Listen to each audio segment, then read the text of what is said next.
Today I'm reviewing this set of frogs. Now these obviously aren't live frogs, these are just bait frogs that I got from, I think it's pronounced Runcl. Anyway, it is a pack of 5. They have a variety of different colors, which I'll open up here in a minute. But I'll use these when I'm fishing out here on the pond. We have a lot of bass in this pond, especially when I'm fishing along the edges is where I like to use them at.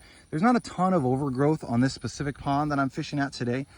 So I'll just typically, throw it out on near the tree line, maybe back there where there's a little bit of brush. And that's where I found the best use. If you have a bunch of lily pads on a pond or maybe a bunch of moss or something like that, these frogs also work really well.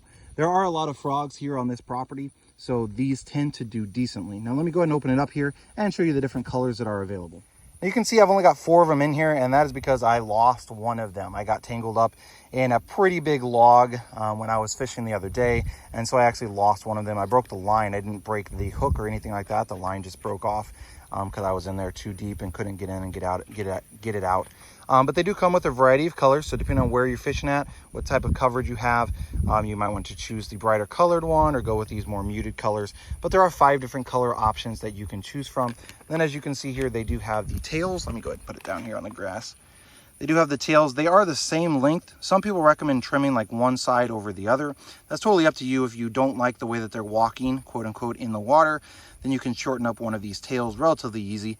And they do stay on the top of the water and float pretty well. One issue that I've run into with frogs in the past is they take on a good amount of water.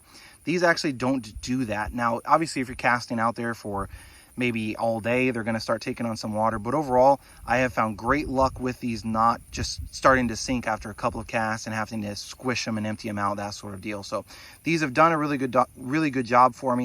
You can see there are the hooks on the bottom. They're just going to come up and they're going to be up there on the top. So overall, definitely a great product.